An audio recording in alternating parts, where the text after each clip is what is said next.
Good evening. Welcome to Election Night in America 2022. Tonight we're going to be taking a look at Joe Biden and the Democratic Party's first true test of their performance for their first trifecta since the election of 2008. Currently standing, the Democratic Party has 50 seats in the United States Senate to the Republican Party's 50 seats, with Vice President Kamala Harris breaking the tie. After a very long and contentious campaign season, we have finally reached the midterm elections of 2022. Before we get into the poll closings, let's take a look at the approval rating of President Joe Biden. Based off our CNN SSRS poll with a margin of error of 4.5%, the approval rating of Joe Biden is just 53%, compared to the disapproval rating of just 40%. An overall net positive of 13 points nationally speaking for the President of the United States.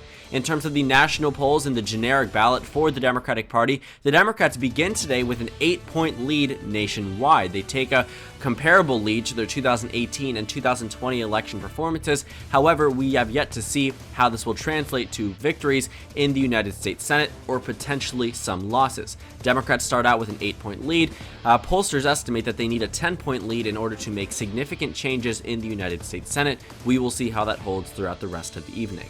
And in terms of the approval of the Democratic Party as the ruling party across the United States, they have an overall net positive of 10 points, slightly higher than the generic ballot lead, but overall nothing super considerable, enough to dramatically change the outcome of the midterm elections. Our first poll closings are at 7 p.m. Eastern Time, with 5 Senate races to be called at this hour. The first call of the evening is Patrick Leahy in the state of Vermont, winning another term in the United States Senator, one of the more senior members of the United States Senate, going on to win again from the state of Vermont. In the state of Indiana, Todd Young, first elected back in 2016, winning by an overwhelmingly large margin in the state. Todd Young wins in Indiana. In Kentucky, Rand Paul, one of the more infamous known senators across the United States Senate, very outspoken, previously criticizing President Trump, now full on President Trump's edge here. Rand Paul wins another term from the United States Senate, 6 years out of the state of Kentucky, keeping that state with 2 Republicans. South Carolina, Tim Scott, the only black Republican senator, he wins re-election from the state by an overwhelming large margin, much larger than Lindsey Graham's margin back in 2020 during the general election season. And our first toss-up of the evening is the state of Georgia. Too close to call. Raphael Warnock with a considerable lead with 46% of the vote in. We have yet to see how this will amount for the rest of the evening, but right now Raphael Warnock with a pretty considerable lead. And our Senate map shows here with Chuck Schumer and the Democrats at 37 seats and Mitch McConnell and the Republicans at 33 seats. The chance at control evenly split here, just like the United States Senate, 50% to 50%.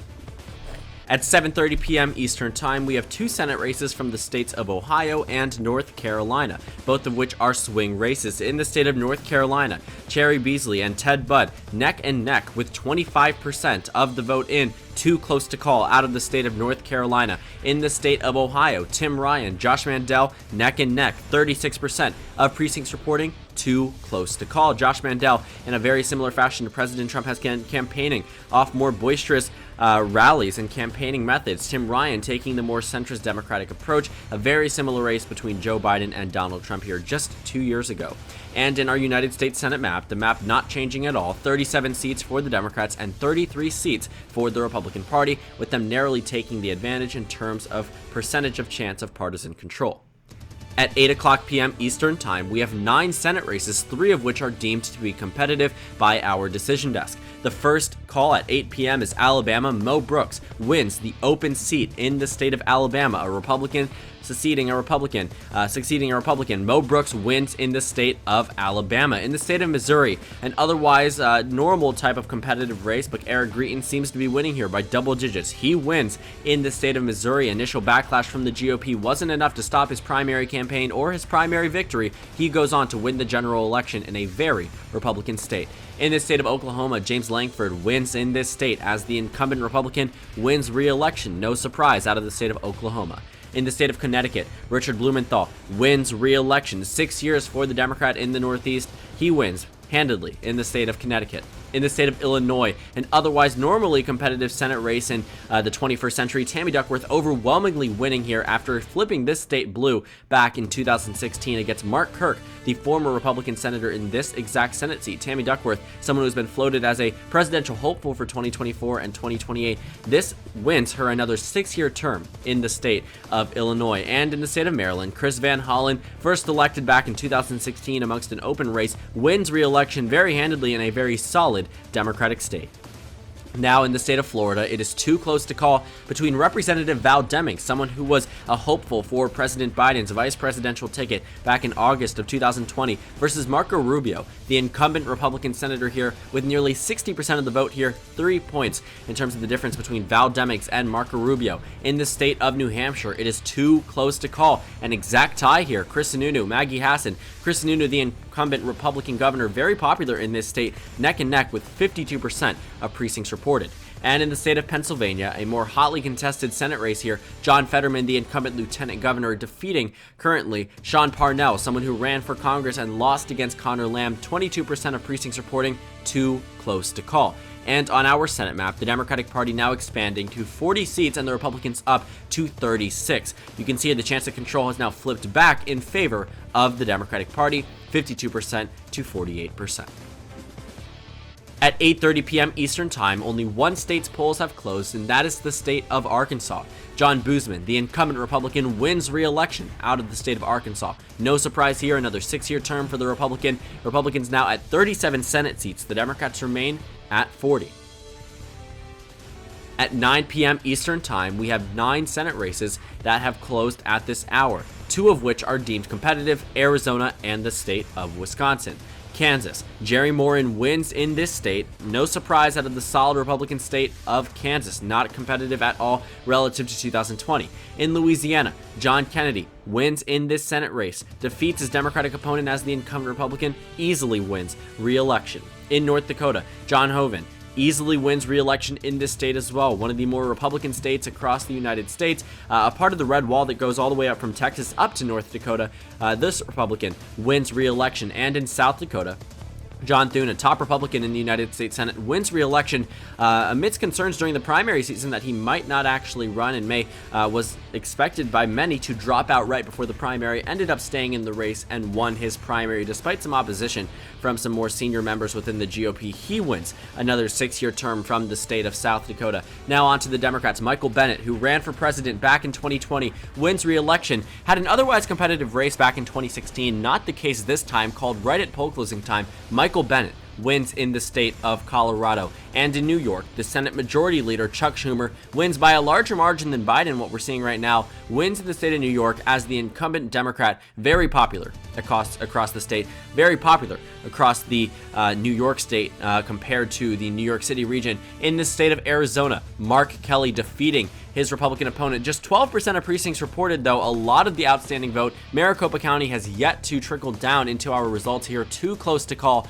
in the state of Arizona. Mark Kelly, the incumbent there. In Wisconsin, Ron Johnson, who went for a very considerable period of time of announcing he would not be running for United States Senate from 2016 up through 2019, changed his mind and ultimately ended up running due to pressure that surmounted from the Wisconsin Republican Party and President Trump, currently leading Tom Nelson here with 70% of precincts reporting very quick in counting their ballots here in the state of Wisconsin. Too close to call. We have yet to see who's able to win here. A lot of reporting outstanding vote in Milwaukee. And on our Senate map, Chuck Schumer, the Democrats, at 42, with Mitch McConnell and the Republicans at 41. The chance at Senate control remains with the Democratic Party with a 56% chance at victory.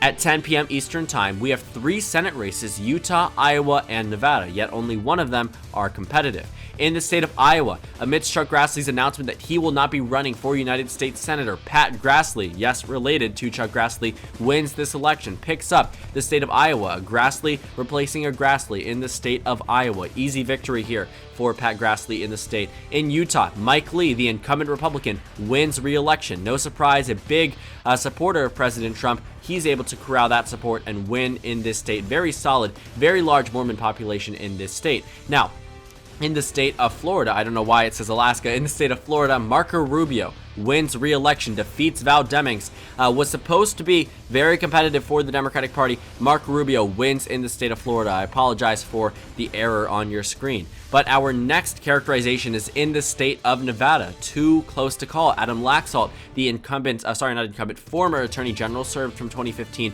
through 2019, failed in his governor bid back in 2018 against Steve Sisolak, the incumbent governor, vied for the Senate bid, won the nomination, currently leading. The incumbent Senator Catherine Cortez Masto, who was first elected back in 2016, replaced Harry Reid. His name might ring a bell. And on our Senate map, the Democrats are at 42 to the Republican Party's 44. Republicans take a narrow advantage, but a lot of outstanding states. The chance at control has reverted back to 50 to 50. At 11 o'clock p.m. Eastern Time, we have 5 Senate races here, a number of things to look out for, a couple of state calls as well. In the state of Idaho, Mike Crapo wins this Senate race. Easy victory for the incumbent Republican, not a surprise whatsoever, one of the more Republican states in the nation. Alex Padilla, who was appointed by Governor Gavin Newsom to replace Vice President Kamala Harris when her seat became vacant. She was first elected back in 2016. He now winning his first full term in the state of California for 6 years. He wins, keeping this state in the Democratic column. In the state of Hawaii, Brian Schatz wins re-election in this state. No surprise, one of the most Democratic states in the union. Not a shocker at all. In the state of Oregon, Ron Wyden wins re-election. The Democrat re-elected to another 6-year term from this state. Looking in the state of Washington, Patty Murray, who was initially polled by a number of key pollsters as potentially being a competitive state. Washington, normally a safe Democratic stronghold. That is the case this election. Patty Murray wins re-election in the state of Washington. Another 6-year term. And this is a big one. The state of Pennsylvania, John Fetterman, the incumbent lieutenant governor, flips the state from red to blue. This is the first flip of the evening, the first Democratic victory from the GOP, a major step back for Mitch McConnell and his allies in the United States Senate, a major plus for Joe Biden and his administration, and any type of progress. John Fetterman, a more progressive, more outspoken member of the delegation here in Pennsylvania, will now serve in Washington, D.C. all the way until 2028. Elected in the state of Pennsylvania, John Fetterman defeats Sean Parnell in a very contentious Senate race. And looking at our United States Senate, the Democratic Party at 47 Senate seats with the Republicans at 45. The Democrats seem to be underperforming in certain regions of the country as well, which might counteract this victory by Democrats in the state of Pennsylvania, but only time will tell. 47 to 45, Democratic advantage. At 12:05 a.m. Eastern Time, we have 3 Senate races to call: Ohio, New Hampshire, and North Carolina. Stand by for those calls. In the state of Ohio, Josh Mandel wins in this state, retains Rob Portman's seat for the Republican Party. He defeats Tim Ryan, someone who also ran for president back in 2020. Josh Mandel, another pro-Trump ally now in the United States Senate, backed heavily by the former president. He wins this election after failing in 2012, dropping out in 2018. The third time's the charm for Josh Mandel. He wins in this state. In the state of North Carolina, Ted Budd, the underdog who immediately rose to popularity following President Trump's endorsement around a year and a half ago, Ted Budd easily won that primary and then winning this election against Sherry Beasley, goes on to serve his first term in the United States Senate, formerly a representative, now a United States Senator-elect. And in the state of Arizona, this doesn't come as a surprise to too many people considering who the GOP nominated. Mark Kelly wins re-election in the state of Arizona as the Democrat. First elected back in 2020 during a special election, this is his first time winning a full term. He will serve until 2028 in his first 6-year term. And in the state of New Hampshire, just to call in that we didn't expect to have, Maggie Hassan wins in the state of New Hampshire, defeats Chris Sununu. This is a major significant gain for the Democratic Party.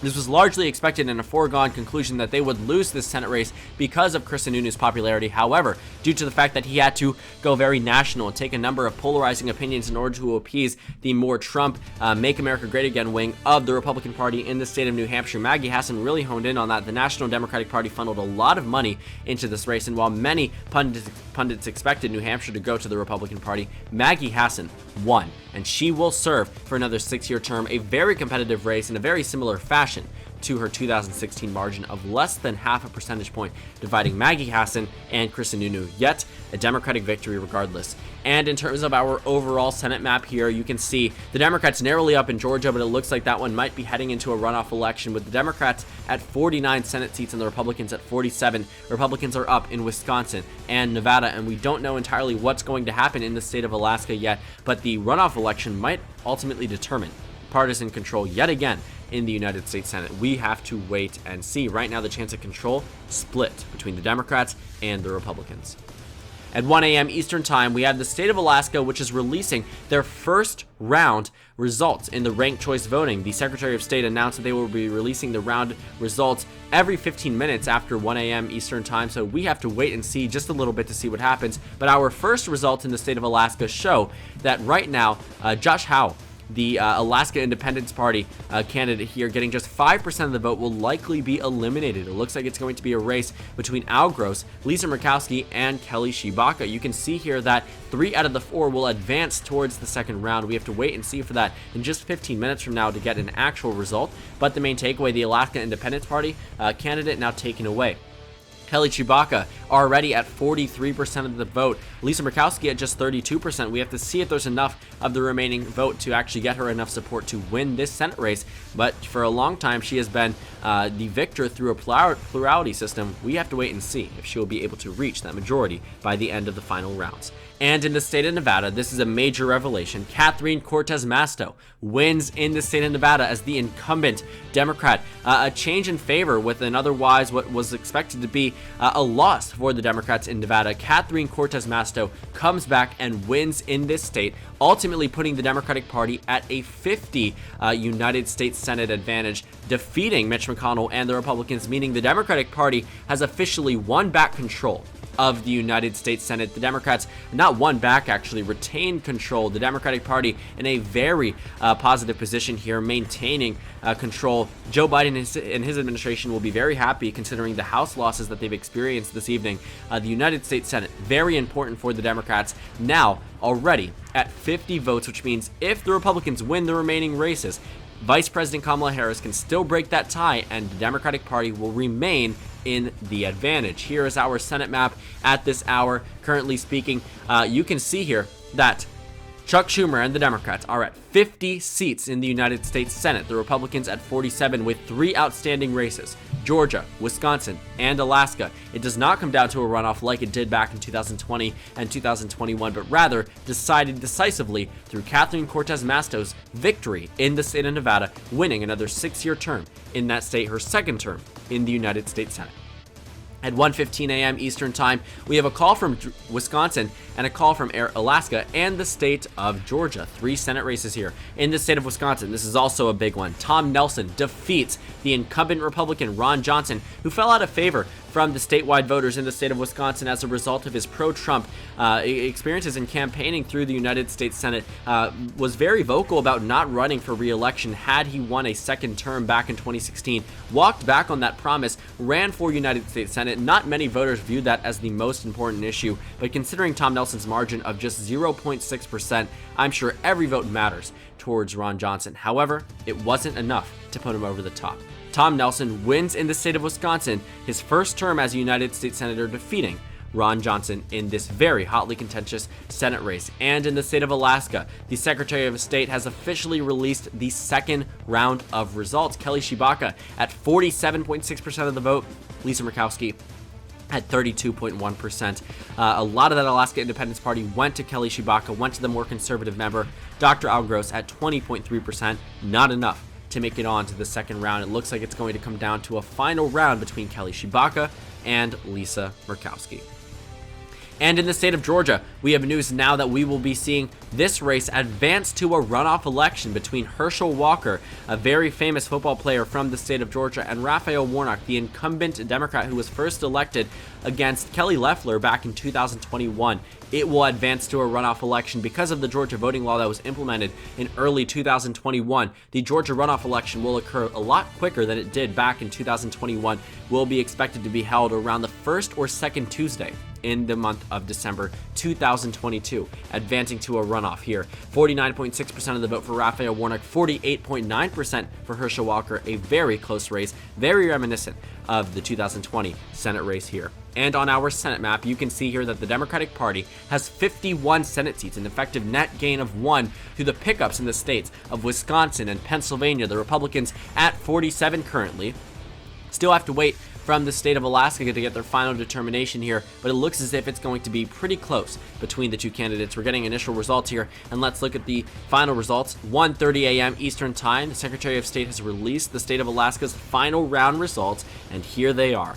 In the state of Alaska, Lisa Murkowski clinches just enough votes to defeat Kelly Tshibaka in the final round of this ranked choice voting situation. Lisa Murkowski wins 51% of the vote, combined with 95% of the support from Dr. Al Gross, a considerable amount of crossover from these Democratic voters. Many of them were expected to leave the ballot blank. Many of them also realized the very real situation of Lisa Murkowski versus Kelly Tshibaka. Many of them would rather have Murkowski over a Trump Republican, and the final results show that Lisa Murkowski wins her election in the state of Alaska, holds on to another 6-year term, has been saved multiple times by different voting methods. First, it was her write-in campaign. Then it was by plurality in 2016. Now, through ranked choice voting, Lisa Murkowski wins another 6-year term from the state of Alaska. And that puts us on our Senate map of 51 to 48. A slight error there on the right, with the Georgia runoff election advancing to a runoff.